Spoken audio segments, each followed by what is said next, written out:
Good morning, students.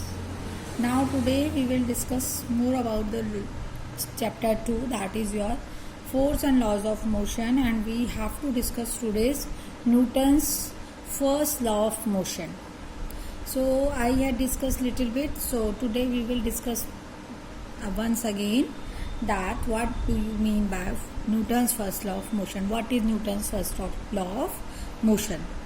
A body at rest, according to Newton's first law, a body at rest will remain at rest and body in motion will continues in motion in a straight line with a uniform speed unless it is compelled by an external force to change its state of rest or uniform motion. Like an example I had given you in my previous class, but we will take it again. If we have a ball and we want to hit that ball and we hits that ball, then what will happen? The ball came into the motion and continues into the motion. It is first we will continues the motion and it will come to the rest. Either we will apply any force or maybe we will not apply, even then it will come to the rest because of the gravitational force of the earth, sometimes because of the force of friction and because of the air resistance. So first we will take the first part. A body is in motion, rest will remain at rest.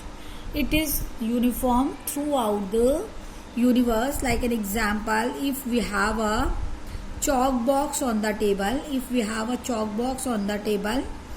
it remain at rest until and unless we will not apply any force and we will pick it and bring it, we want to change its state of rest, or by pulling or pushing we can bring this chalk box into the motion. So the tendency to remain, it will remain at rest and it will remain at the rest till we will not apply any external force. When we apply force on it, if we want to apply force on it, we want to push that object, then it will come into the motion. If I had kept here a pen, it remained. I had kept, like an example, if I will kept a book on the table, it will remain here until and unless I will not try to push it. When I will apply a force on it, then it will come into the motion. Otherwise it will remain as it is. So the first part is universal truth for each and every. It is true for all, wherever we will go, either we will in this planet or we will in any other planet, our body will at rest, will remain at rest until and unless we will not apply any external force on it. But the second part, our body is in motion, will continues into the motion in a straight line with uniform speed unless it is compelled by an external force. It is true if there is not any gravitational force, if there is not any air resistance. But on earth we have air resistance, we have the force of friction. If like an example, if a boy is riding a bicycle, then what will happen? If it is he want to ride this bicycle, what will happen? It will continues to the motion, and if we will apply brake on it, it came into the rest.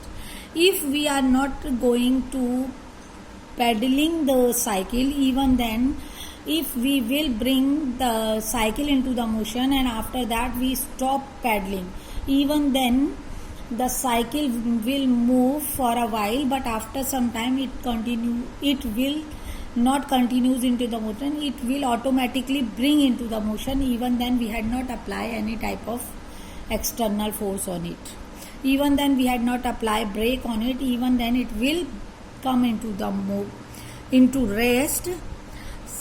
But it will continue into the motion if there is not any air resistance and gravitational force.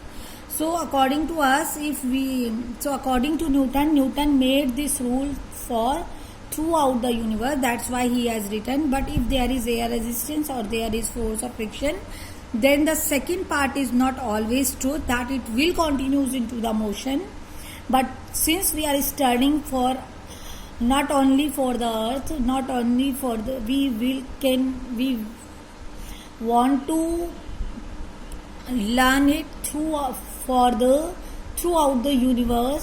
So that's why we have to study it, that our body at rest will remain at rest. It is always truth, but our body is in motion, will continues in motion in a straight line with the uniform speed, unless it is compelled by an external force to change its state of rest or motion. It is true if there is not air resistance or there is not force of friction. But on earth, when we are riding a bicycle, there is a force of friction between the surface and the tires of the vehicle. I had explained you, whenever there is a motion, there are two type of forces. One that bring this body into the motion, other which tries to bring it into the rest. That force is known as force of friction. So what is that first law? That is, if a body is at rest, will remain at rest, and if it is in motion, remain into the motion. This is known as first law of motion. So all bodies have the tendency to remain its position. Either the body is at rest or body is in motion. The tendency of a body to remain in its initial position. So tendency of the body to resist any type of change in it. If body is in rest, body want to become in rest, and if body is in motion, body wants to be in motion. So the tendency of the object to remain either in the position of rest or in the position of motion, that tendency is known as inertia of the body. That tendency to remain in its initial state is known as inertia of the body. So inertia is the property of a body due to which it resists any type of change in its state of rest or uniform motion. That tendency is known as inertia. That's why this law, Newton's first law, is also known as law of inertia. This law is also known as law of inertia.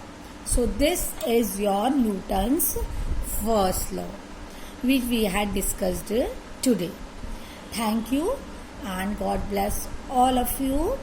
I will send you the notes related to the topic. You have to note it down in your fair copy. Okay. Bye all of you.